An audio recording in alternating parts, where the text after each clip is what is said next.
News Now at 4 continues. Yeah, we have been tracking strong storms that have been moving into our area, and Damon and Brittany, a chief meteorologist, Janessa Webb, have been keeping you updated. We've had so many warnings with the severe weather we have going on. Yeah, Damon talked about just the importance. Well, the whole team, obviously led by chief meteorologist Janessa Webb, they always talk about the importance of being weather aware. Yeah. And we've seen, Tosin, over the last couple of days, the impact that severe weather has had in the region. It really has. And I know a couple days ago, Damon was telling us to be grateful for the clouds, because if the sun had made an appearance, we might have been dealing with something like this. So I don't know if that played a role in where we are right now. Well, let's head back over to meteorologist Damon Matson again on this DMV First Warn Day. Damon, where do things stand right now?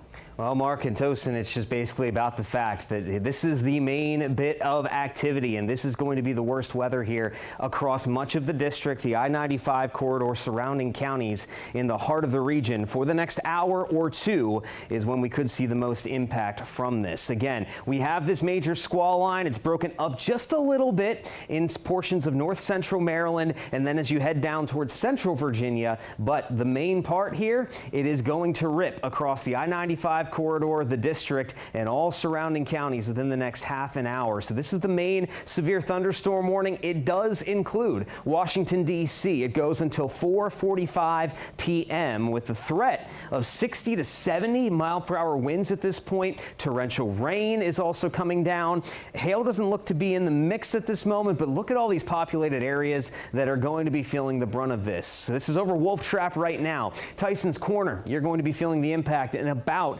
5 minutes or so here. As you go over toward Arlington, 416, that will be on top of you. And then soon enough after that, you're talking about areas of the district closer to 420, 425. So again, the heart of our region is about to be impacted by this destructive line of thunderstorms. Look at all the lightning. That's also not to be discounted. We're talking about almost 2,000 lightning strikes up and down this line.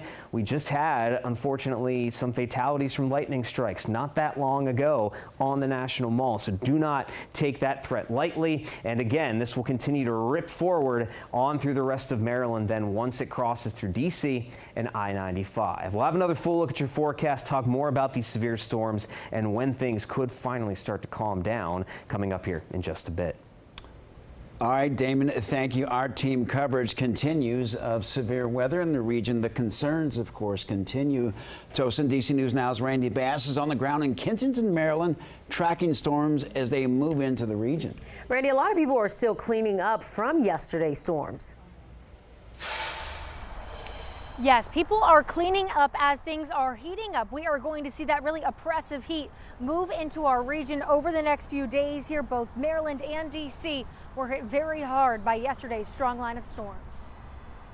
Wet weather yesterday led to soggy soil and large trees down in Colesville, Maryland, knocking out power for several hours. I just saw the tree laying across the road. It was just kind of like, oh wow. Luckily, though, no homes or cars damaged. Neighbor Carl Bernstein now working to clean up the wooden mess. We're going to try to figure out this situation. Absolutely. And get it off my neighbor's yard, and hopefully some people will come in and be happy to take some oak for firewood. Concerned about what could be ahead with more rain and storms moving in. You know, this neighborhood's just tons of trees, so now I'm like on guard, just checking out my backyard. To the north, flooding along Brighton Dam Road, making it impossible for drivers to pass safely. Drivers were reported stranded in other parts of the county, too.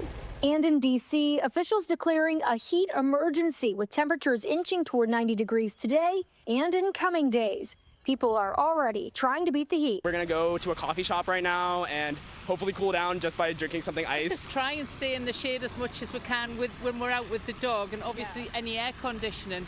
And we take him and get his puppuccino. Yes, we are here near Beach Drive and Cedar Lane. Over the last 20 minutes or so, we have really started to see some of those storm clouds start to approach us here. We are just steps away from Rock Creek, steps away from I-495. Both your inner loop and outer loop of the Beltway could certainly impact some commuters on their way home today as they make their way in, out, and around the DMV. Definitely an evening where you want to stay weather aware and stay tuned to the forecast. In Kensington, I'm Randy Bass, DC News Now. All right, Randy, thank you for that update. And to stay on top of the severe weather in your neighborhood, visit our website. That's dcnewsnow.com, or you can scan that QR code right there on your screen.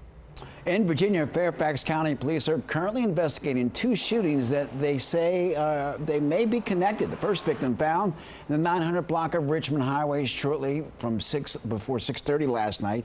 Police responded to a call of a person wounded by a gunshot at a gas station near the Walmart on Richmond Highway. However, police are still trying to figure out why the shooting happened. The victim is considered in non-life-threatening condition. Well, that second victim found just a few blocks away in the 8400 block of Richmond Avenue. Police say that a man was shot in the leg there. Investigators have identified a person of interest and are still working to figure out where the actual shooting took place. Anyone with information is asked to give police a call.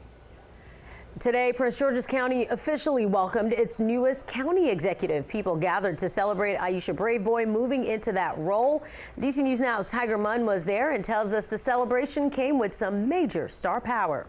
Aisha Braveboy took her oath of office Wednesday, and a day later, her inaugural ceremony took place, recognizing her as Prince George's county executive. Weeks after winning the special election for county executive, Braveboy held her inaugural ceremony in College Park. Among those joining her, DMV native and actor Taraji P. Henson and Maryland Governor Wes Moore. We need someone who is completely committed to making our community safer, more affordable, and more competitive for all, and that is what Aisha Braveboy stands for. Braveboy said she's putting a major focus on economic development. We have to build. We are in a structural deficit.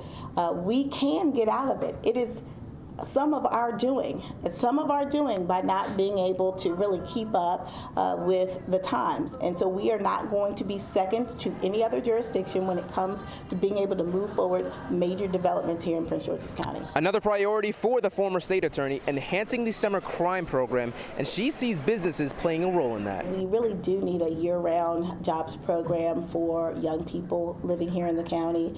I'm going to be reaching out to the business community. We need to do business with businesses in Prince George's County, because as we give them opportunities, then they can pass along those opportunities to our young people. In College Park, I'm Tiger Munn, DC News Now. All right, Tiger, thank you. In the district, a man faces charges for a shooting that killed a woman in Anacostia. Police arrested Mercury Ford III. They say that he and 2 other men shot Tequila Parker after a dispute. Ford is now charged with first-degree murder.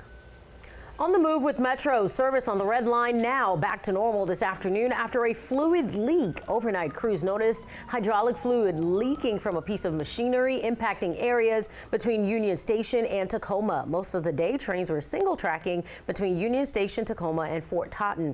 Officials say extensive cleanup was required to prevent environmental impacts. Metro is operating on a Saturday schedule today because of the holiday.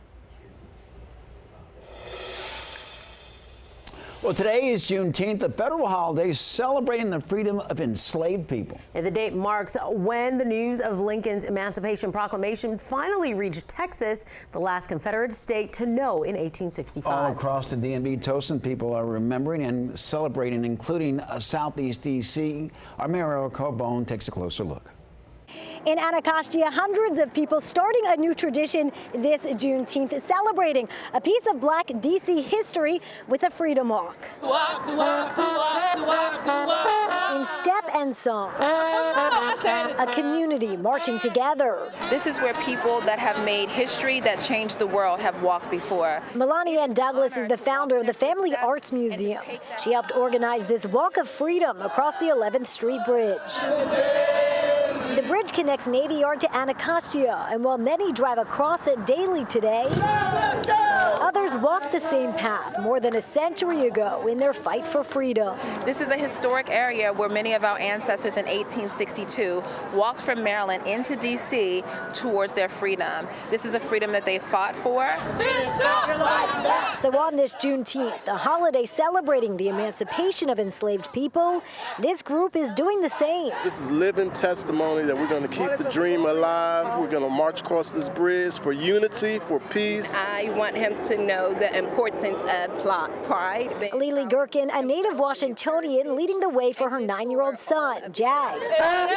Freedom is so important. In order for our children to know that, we have to be examples of that.